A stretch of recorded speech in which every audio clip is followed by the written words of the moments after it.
Hello guys, welcome back to the channel. आपके लिए एक और वीडियो लेकर आ गया हूं मैं। जैसा कि प्रॉमिस किया था कि अब कंटिन्यूस वीडियोस जो है आपके लिए आते रहेंगे जब तक आपका आईएमयू सीईटी एग्जाम नहीं हो जाता। तो आज के इस वीडियो का टॉपिक भी उसी से रिलेटेड है। एक ऐसा ही टॉपिक है जो कि आप लोगों को काफी ज्यादा हेल्पफुल होने वाला है। और हमको पता कैसे चला इस टॉपिक के बारे में? आप ही ने हिंट दिया। आप ही के कमेंट्स देखकर हमको पता चलता है कि हमारे अगले वीडियो का टॉपिक क्या होने वाला है, क्योंकि कमेंट सेक्शन में जिस भी टॉपिक पर सबसे ज्यादा डाउट्स होते हैं उसी टॉपिक को जो है हम कवर करने की कोशिश करते हैं। तो एक जो डाउट था जो कि काफी जो पिछले कुछ टाइम से, कुछ हफ्तों से जो है प्रिवेलेंट था, वो ये डाउट था कि सर इस बार तो रिटर्न एग्जाम में जो आईएमयू सीईटी का होता है एग्जाम, उसके अंदर नेगेटिव मार्किंग भी शुरू हो गई है जो कि आज तक कभी थी नहीं। तो उसको हम किस तरीके से टैकल करें, इसका कुछ सोल्यूशन बताओ, कुछ उपाय बताओ। तो सबसे पहले इस चीज को देखते हैं कि आईएमयू ने जो है नेगेटिव मार्किंग लाई क्यों है। तो बेसिकली जहां तक मुझे याद है, मेरे टाइम पर आईएमयू सीईटी का एग्जाम क्लियर किया था अराउंड कुछ 16,000 लोगों ने। जी हाँ, 16,000 लोगों ने। बहुत बड़ा नंबर है अगर आप कंपेयर करें कि 16,000 लोग एक एग्जाम को क्लियर कर रहे हैं। और इतने कॉलेजेस है कहाँ इंडिया में? अगर आप इंडिया में टॉप कॉलेजेस की बात करते हैं तो कुछ एक चंद कॉलेजेस हैं, मुश्किल से 10 होंगे जो कि नाम याद आते हैं, बाकी तो ऐसे ही छुटकू मुटकू हैं। तो मतलब बहुत कम कॉलेजेस हैं, इतनी कैपेसिटी है नहीं इस फील्ड में, जॉब्स की इतनी ज़्यादा डिमांड है नहीं। लेकिन हर साल जो है इतना बड़ा एक इनपुट आ रहा है कॉलेजेस के लिए, इतने ज़्यादा लोग आ रहे हैं। तो वो क्वांटिटी को थोड़ा सा कम करने के लिए जो है आईएमयू ने इस बार से नेगेटिव मार्किंग शुरू की है। क्योंकि नेगेटिव मार्किंग शुरू करने से जो लोगों, जितने लोग cut of her bar clear कर पाते थे, इस बार उतने लोग नहीं कर पाएंगे, थोड़ा सा नीचे रह जाएंगे। लोग तो क्या है, तुक्कों में भी कर देते थे बहुत बार। हालांकि होता नहीं है, मेरा ऐसा नहीं मानना कि तुक्कों में बहुत ज्यादा लोगों का क्लियर हो जाता है, लेकिन तुक्कों से ये फर्क पड़ जाता है कि थोड़ा बहुत कहीं ना कहीं एज मिल जाता था। लेकिन अब वो नहीं है बिल्कुल भी। नेगेटिव मार्किंग जो है वो हो गई है आईएमयू सीईटी में भी स्टार्ट। तो अब आप उसको टैकल किस तरीके से करें? अब नेगेटिव मार्किंग को टैकल करने का सबसे अच्छा तरीका जो है वो एक ही तरीका है कि आप जो है जिस तरीके के क्वेश्चंस आने वाले हैं पेपर में, उसके लिए काफ़ी अच्छे से प्रिपेयर्ड रहें। अब इससे क्या मेरा मतलब है, जनरली लोग क्या करते हैं, सब कुछ पढ़ने लग जाते हैं। 9th 10th की मैथ्स खोलते हुए देखा है मैंने। एक लड़का तो मतलब ऐसा था कि मैं, मेरे पास मैसेज आ रहा है कि सर 10th क्लास की आर डी शर्मा की बुक भी मैं तो अभी पढ़ना स्टार्ट कर दिया है क्योंकि आईएमयू सीईटी का मुझे एग्ज़ाम देना है। मतलब क्या करना रहा अब ऐसे लोगों का? क्यों तुम मतलब इधर उधर की चीज़ों पर कर रहे हो? जो आपको चीज़, जो चीज़ आईएमयू के सिलेबस में है, जो चीज़ आईएमयू के सिलेबस में दे रखी है, आपको सिर्फ उसी के ऊपर फोकस करना है। आपको दुनिया जहान की चीज़ें नहीं पढ़नी है। आपको कुछ हजार चीज़ें नहीं पढ़नी है। आप हजार चीज़ें पढ़ोगे फिर भी आप फेल हो जाओगे, क्योंकि उस हजार हजार चीज़ों का कोई मतलब ही नहीं है अगर कुछ चंद चीज़ें आने वाली है। तो जो चीज़ें, जिस तरीके की क्वेश्चंस जो है वो आईएमयू सीईटी के एग्जाम में पूछे जाते हैं, जिस तरीके के क्वेश्चंस आते हैं, आप सिर्फ उन्हीं ही की प्रिपरेशन करें। टारगेट स्पेसिफिक अगर आप प्रिपरेशन करेंगे तो डेफिनेटली आपके जो चांसेस है वहां पर जाकर अच्छा परफॉर्म करने के, वो बहुत ज़्यादा बढ़ जाएंगे। अब क्या होता है ना, आप जब बहुत ज़्यादा ब्रॉड चीज़ें भी पढ़ते हैं ना, तो एक डाउट क्रिएट हो जाता है जब आप क्वेश्चन देखते हैं, क्योंकि आप अपने मन में एग्जैक्टली श्योर नहीं है कि इसका आंसर परफेक्टली क्या है, क्योंकि आपने टू द पॉइंट किसी चीज़ को नहीं पढ़ा है। आप पढ़ते ही चले गए, जो दिखा वो पढ़ते चले गए, और इवेंचुअली उसका कोई मतलब नहीं रह जाता है। तो जितना आईएमयू सीईटी के सिलेबस में देके रखा है सिर्फ उतना पढ़ो, उसको अच्छे से पढ़ो। जो कुछ भी सिलेबस में देके रखा है उस हर टॉपिक को आप अच्छे से पढ़ो। और जो 11th 12th की फिजिक्स केमिस्ट्री मैथ्स है उसको तो आपको अच्छे से पढ़ना ही है, प्लस इंग्लिश वगैरह वो सब जो है सब्जेक्ट्स हैं वो है ही है। बस बात यह है कि जो भी टारगेट स्पेसिफिक जो प्रिपरेशन है वो आप करना अगर आप शुरू करेंगे तो वो जो है नेगेटिव मार्किंग को टैकल करने में बहुत ज़्यादा हेल्प करती है। अगर आप देखें कि जो स्टूडेंट्स जेडब्ल्यू की भी प्रिपरेशन करते हैं, वो एक टारगेट स्पेसिफिक प्रिपरेशन करते हैं। एक सिलेबस फिक्स्ड होता है, उस सिलेबस के अंदर वो इन डेप्थ तक पढ़ते हैं। लेकिन ये नहीं है कि कुछ भी उठा के पढ़ने लग गए दुनिया जान का, उससे कोई फायदा नहीं होने वाला है। तो ये है कि टारगेट स्पेसिफिक प्रिपरेशन रखो। अब आप जो है 11th 12th की फिजिक्स केमिस्ट्री मैथ्स वो सब तो आप पढ़ ही रहे हैं। अगर आपको एग्जैक्ट आईएमयू सीईटी के क्वेश्चंस, बहुत सारे क्वेश्चंस, 500 क्वेश्चंस, और उन सभी के आंसर्स अगर आपको चाहिए तो आप हमारी ई बुक को भी जो है रेफर कर सकते हैं। डिस्क्रिप्शन में आपको फर्स्ट लिंक मिल जाएगा। वहां पर आपको हर एक क्वेश्चन आईएमयू सीईटी में जो पूछा गया है विद आंसर वहां पर मिल जाएगा। हर एक सब्जेक्ट का, जी हाँ, जितने भी सब्जेक्ट्स हैं, physics chemistry maths English general awareness, हर एक सब्जेक्ट के बहुत सारे क्वेश्चंस और आंसर्स आपको वहाँ पर देखने को मिल जाएंगे। और जनरली IMU CET में क्वेश्चन, जैसा कि मैंने पहले ही बता रखा है, रिपीट होते हैं कई बार, तो बहुत सारे कैंडिडेट्स को उससे हेल्प ये होती है कि एग्जैक्टली वो उस बुक में जो पढ़ के गए थे कई बार वही के वही क्वेश्चंस वहाँ पर आ जाते हैं। तो अगर आपका लक रहा तो इस बार भी वैसा हो सकता है आपके साथ में। मोस्टली इंग्लिश फिजिक्स के साथ में ये चीज़ें होती हैं।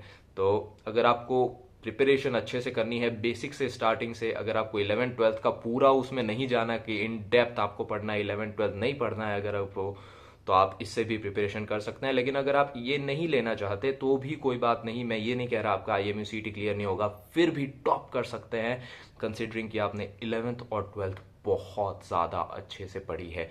अगर बहुत ज़्यादा अच्छे से पढ़ी है then you can definitely top the exam. और बात करते हैं नेगेटिव मार्किंग की जहाँ तक, तो पेपर में जो है अब वो तुक्के मारना बंद करो। अगर आपको किसी क्वेश्चन पे जो डाउट भी होता है ना, कई बार हमको एक डाउट होता है एक क्वेश्चन पे, एक क्वेश्चन आ गया, समझ लीजिए कोई भी क्वेश्चन आ गया, उसमें किसी की यूनिट पूछी गई है और आप श्योर नहीं है उस यूनिट में, दो आंसर आपको कंफ्यूजिंग लग रहे हैं कि शायद ए हो सकता है या सी हो सकता है, तो जनरली जब नेगेटिव मार्किंग नहीं होती थी तो क्लिक कर दिया जिस पे भी ज़्यादा मन किया। लेकिन अब वो आपको नहीं करना है। अगर आप जिस भी क्वेश्चन के रिगार्डिंग 100% श्योर नहीं है तो आप इस क्वेश्चन का आंसर पे क्लिक मत कीजिए। अब चाहे 200 में से आपको सिर्फ समझ लीजिए 60 क्वेश्चंस के आंसर्स आते हैं तो भी चलेगा। आप ये टेंशन मत लीजिए कि मेरे को तो 150 क्वेश्चन करने हैं, 180 क्वेश्चंस करने हैं तभी मेरा सिलेक्शन होगा। जी नहीं, जहाँ पे भी कट ऑफ आ गया मतलब अब नीचे है। आप शांति से जो है, नेगेटिव मार्किंग अगर है तो जितना कम आप क्वेश्चन अटेम्प्ट करेंगे उतना आपके लिए अच्छा है, कंसिडरिंग कि आप जो भी टिक कर रहे हैं वो आप सही कर रहे हैं। आप मुंह उठाकर कुछ भी आप टिक मत कीजिएगा, क्योंकि अगर आपने किया, जहाँ पे भी आपको दो आंसर्स में डाउट है और वहाँ पर आपने अगर टिक करना शुरू कर दिया तो फिर तो वहाँ पर खेल खत्म है, फिर आपका कुछ भी नहीं होने वाला, फिर नेगेटिव मार्किंग होगी और आपके मार्क्स जो हैं वो डाउन ही जाएंगे और कट ऑफ आपका क्लियर नहीं हो पाएगा। और अगर हो भी गया कट ऑफ क्लियर तो बहुत नीचे वाली रैंक आएगी, उसका कोई फायदा नहीं है, क्योंकि जब तक अगर आपको अच्छा कॉलेज नहीं मिलता तो कोई मतलब नहीं है। अगर आपको इसी चीज़ के रिगार्डिंग चाहिए, जो कि इसका ही एक्सटेंडेड वर्जन है कि स्पॉन्सरशिप का रिटर्न एग्जाम कैसे दे, तो यहाँ पर आई बटन पे एक लिंक आ रहा होगा, इधर ही कहीं आ रहा होगा, उसको जो है आई बटन पे जाकर आप क्लिक कीजिए उस लिंक को, और वहां पर जाकर आप वो वीडियो भी जरूर देखिए, क्योंकि वहां पर आपको स्पॉन्सरशिप का रिटर्न एग्जाम कैसे देना है उसके बारे में आपको सारी डिटेल्स मिलेंगी, जो कि इसके सिमिलर होता है IMU CET के। तो ये सारी चीज़ें आप अगर आप कंसिडर करेंगे कि नेगेटिव मार्किंग में आपको ऐसे किसी भी क्वेश्चन पे टिक करना ही नहीं है जिसमें फॉरगेट अबाउट की क्वेश्चन जो आते ही नहीं थे और फिर भी आप तो तुक्का मार देते थे, अकड़म बकड़म बम्बे वो वाला, वो तो बिल्कुल ही कैंसिल हो गया है, वो तो आपको करना ही नहीं है। अगर आप you are one of those people who just tick like anything, वो तो भूल ही जाओ। अगर आपको डाउट भी है तो भी मत करो क्लिक, जब तक 100% श्योर नहीं हो किसी भी आंसर के बारे में मत कीजिए क्लिक। अगर आप 200 में से अगर आप 50 क्वेश्चन भी अगर एग्जैक्टली सही करते हो, आपकी बहुत अच्छी रैंक आएगी। You can write this on a paper. जी हाँ, अगर आप 50 से 60 क्वेश्चन 70 क्वेश्चन भी बहुत अच्छे से अगर एग्जैक्टली परफेक्ट करते हो, आपकी रैंक अच्छी आने वाली है, क्योंकि मेजॉरिटी ऑफ द पीपल वो सही नहीं करते हैं। तो बस बात यह है कि आपको गलत पे टिक नहीं करना है। अगर आपने गलत पे टिक किया तो आपने जो पिछला क्वेश्चन सही किया था उसमें से भी आपके मार्क्स रिड्यूस हो जाएंगे और फिर इवेंचुअली कोई मतलब नहीं रहेगा। तो इन सारी चीज़ों को जो है वो दिमाग में रखिए, इन सारी चीज़ों को दिमाग में रखकर ही अपनी प्रिपरेशन कीजिए। अगर आपको DNS के रिगार्डिंग कोई भी हेल्प चाहिए तो डिस्क्रिप्शन में सेकंड लिंक है हमारी ट्रेनिंग की, वहाँ पर जाकर भी आप जो है आपको बेसिकली उसके अंदर तो पूरी की पूरी ट्रेनिंग ही मिल जाएगी। IMU CET की स्टार्टिंग से प्रिपरेशन से लेके एंड तक की ट्रेनिंग पूरी, DNS में आपको प्लेसमेंट लेने तक का सब कुछ मिल जाएगा। प्लस हमारी जो क्वेश्चन आंसर्स की ई बुक है जो कि इंटरव्यूज़ में पूछी जाती है DNS के, वो भी आपको उसके साथ में बिल्कुल फ्री ऑफ कॉस्ट मिल जाएगी। तो उसको अगर आपको चेकआउट करना है, अगर आप उसमें इंटरेस्टेड है, अगर आप DNS लेना चाहते हैं तो डिस्क्रिप्शन में सेकंड लिंक पे आप जाके क्लिक कर सकते हैं। और अगर सिर्फ IMU CET पे आप अभी के लिए फोकस करना चाहते हैं तो डिस्क्रिप्शन में फर्स्ट लिंक है, उसको तो आप काफ़ी थरोली पढ़ लीजिए। ऐसे मत कीजिए कि एक बार पढ़ लिया, जी नहीं, 2 बार 3 बार 4 बार पढ़िए उस बुक को, अच्छे से रिवाइज कीजिए, क्योंकि उसके अंदर जो क्वेश्चन है ना उसी से आने वाले हैं बहुत सारे क्वेश्चन। क्योंकि हर बार IMU CET में काफ़ी सारे क्वेश्चन न्यू होते हैं, लेकिन काफ़ी सारे जो है रिपीट भी होते हैं। और जितने भी रिपीट होंगे ना, अगर आपने अच्छे से पढ़ लिया है, हर एक सेक्शन को रिवाइज कर लिया है 3 से 4 बार, वहाँ पर जाकर आप क्वेश्चन देखते ही टिक कर लेंगे। तो बेसिकली एडवांटेज वहीं पे मिल जाना है आपको। तो एक बार पढ़ने से कुछ नहीं होगा, पढ़ो तो अच्छे से पढ़ो, रिवाइज करो, तब जाकर कुछ फ़ायदा होने वाला है। और अभी तो आपके पास 1 महीने से भी ज़्यादा टाइम है, ईजीली हो जाएगा, ऐसा कुछ भी नहीं है, काफ़ी ज़्यादा ईजीली हो जाएगा आपका और रिविजन के साथ हो जाएगा।